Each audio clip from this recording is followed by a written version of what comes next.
group of companies, and she owns an event and marketing company.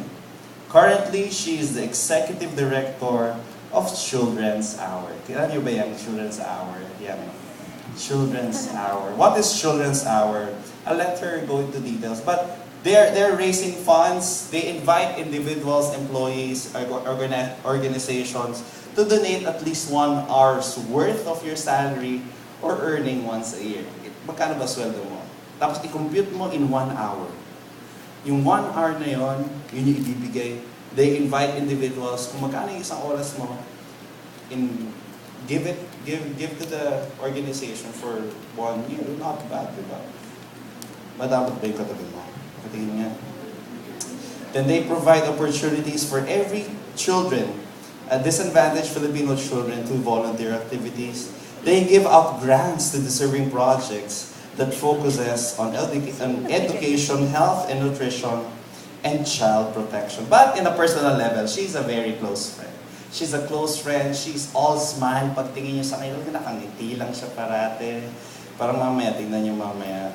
She was an honor student. Ito talagang binigay na lang sa akin ng kaibigan niya. Honor student daw po nung high school at nung college. Pero most importantly, she is single. Very young and free. Let's all give it up. The Executive Director of Children's Hour, Miss Geenette Garcia. Sabi ni Geenette.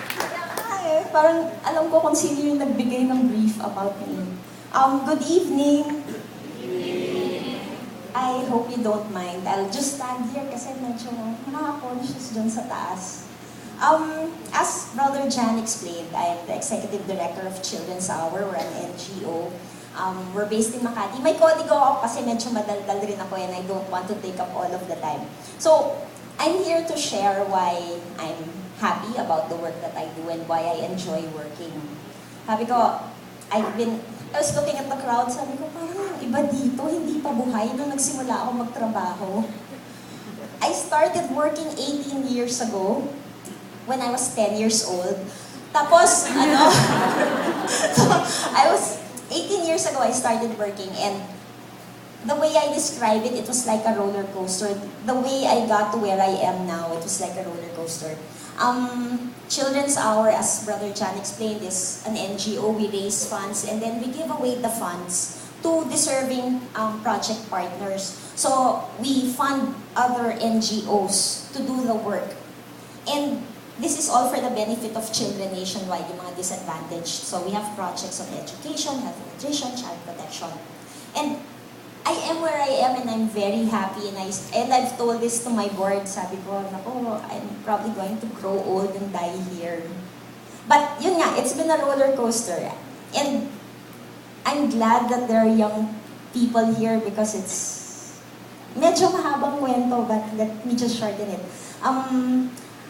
15 years ago, I was working for San Miguel. I was with SMFI, yung San Miguel Foods Industry, San Miguel Foods Incorporated. And I was doing well. My roller coaster was up there. But work was, I treated it as my escape. I had problems at home. 2 brothers who were into drugs. They were stealing from me. I was arguing with my dad because I wanted to kick them out of the house. Gusto ko sila palayasin sa bahay kasi ninanakawan nila ako. So, I went to work at 8 a.m., went home past 8 p.m., and I was happy because it was my escape. Doon sa trabaho, manhid ako, I was in control. Lahat ng nasa mesa ko, kontrolado ko. And I guess it paid off because by the time I left San Miguel 12 years later, I stayed there for 12 years almost. I was category manager. I had 14 people reporting directly to me. San Miguel was offering to send me to Vietnam and China to be part of the regional expansion team. But I was tired. Sabi ko, ayoko na ng ganito. Nasistress na ako. Pare-pareho. I was with BMEG. Kung kilala niyo yung BMEG, it's medyo agricultural yung produkto. I was traveling all over the Philippines and siguro I've done a 5-city swing in 1 week.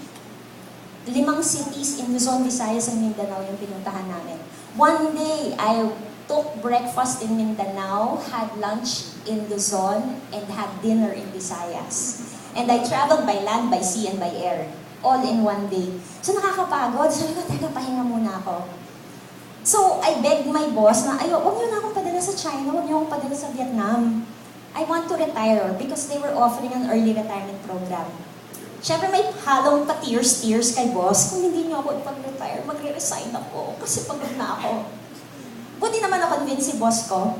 He gave me the retirement package and I was an instant millionaire. I was in my early 30s. Compute nyo, 200% of my monthly income times 12 years tax-free. So I had that in my bank account. But you know, money disappears just like that if you trust the wrong people. 2009, 2 years later, my roller coaster went like that. Bagsak. My retirement money ran out. Kasi I trust the wrong people. My father had died. My brothers were still addicts. They were still stealing from me. My mom, who was depressed because my dad had died, was dating her dance instructor. Parang teleserye yung buhay ko that year, 2009. My credit card bills had spiraled. 3 credit cards yung nasunog ko. And the credit card companies were calling me. Tinatawagan na ako. And siguro the lowest point in my life at that time was, hanggang ngayon hindi ko na siya kakainin. I ate Marty's chicharon for 3 days because that was all I had in my pantry. And I was too proud to call anyone for help. Kasi for the longest time, I was the strong one in the family. So I didn't want to burden anyone with my troubles.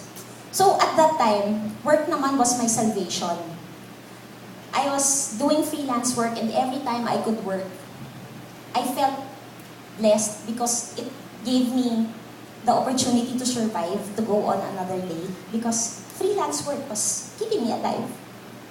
Tapos sabi ko, 2009 was that bad a year, but it was also the year that work saved me. Salvation kanina kasi in the physical sense, but now, 2009 December was also the year that I got saved. My friend Gina over there took me to Makati Feast. And that was when I realized that my roller coaster was actually God's way of refining me. He was putting me through fire. And ito, humahagulgul kami sa likod ng feast noon habang nagla-lecture si Brother Randy. Umiiyak kami kasi parang, Lord, quota na kami, pwede ba? Nakaluhod na kami, ba't mo pa kami isusubsub sa lupa? That was how I felt. Because I lost everything. Everything that I had worked for, parang nawala in that moment. But yun nga it was when I had nothing that I felt more blessed because I appreciated each and every scrap of kindness that was given to me. Yung pag walang-wala ka, alam mo kung gaano ka-thankful sa kahit katiting na ibigay sa'yo And eventually, when I was blessed, it was easier for me to bless other people because naramdaman ko na yung kung paano mawalan. So, mas madaling magbigay. And I guess si Lord naman, mabait naman yan. Minsan may sense of humor lang, nagpapatawa, di ba? Eventually, I got blessed. 2010, I'm smiling so much because that was the year I was taken on as marketing consultant by SVR TV. So, Shepherd's Voice. My work was my nourishment, my spiritual nourishment at that time, and I loved it. I was working in the same building pa lang, as Brother Bo Sanchez. My boss was, he's not here now, si Brother Randy Borromeo. Gwapong-gwapong boss ko. Tapos, office mate ko, si Brother George Gabriel. Kasama ko si Ate Chen Crisanto, sister ni Brother Bo. Kasama ko si Marlon, yung ating cameraman dyan. But, you know, even when you're working for God, it doesn't mean that all your problems disappear. Minsan, mas nararamdaman mo yung problema the closer you are to God because you're being tested. And eventually, I had to make the hard decision to say goodbye to SVR TV. And again, fortunately, I was taken on by SM Department Store as Senior Marketing Manager. So, makataas akong ganyan sa SVR TV. Taas ulit sa SM. Kasi that was the time that I made the most money I ever made in my whole life. Parang every week pwede ako mag-shopping. Every day kung gusto ko. pwede ako mag-spa, pwede ako magpa-rebond ng hair kung gusto ko. I could eat whenever I wanted, wherever I wanted. But alam niyo yun yung, kung ano yung taas ng SM, ganun din yung bagsak ko rin bigla. And it wasn't because of the money, it was because I felt thirsty. Parang kulang yung... It was like I was using only 50% of myself. Parang kulang yung nakukuha ko. While I had all the luxuries that I could get, and work was my luxury, wala kulang. So sabi ko, sige, may nag-offer sa akin. Hindi to tax. I took a 50,000 peso pay cut. So mas mataas din yung sweldo, diba? Pay cut pa lang 50,000 na. I gave up 28,000 pesos in allowances, tax-free yun. And I took on a job with Children's Hour. And kaya hindi ako usually ganito ka-dressed. But this morning, this afternoon, si Tim was there. She works with me in Children's Hour. We signed a MOA with a donor who's giving us 37 million pesos in donations. We're going to use it to build 50 classrooms in public schools that were destroyed by Typhoon Geenette. Isang donor pa lang yan. Meron pa kami, pero i-edit nyo to kasi hindi pa format yung nagpirmahan na pero yung PR, kontrolado. But we're also waiting for another donor who's going to give us 52 million. Again, to build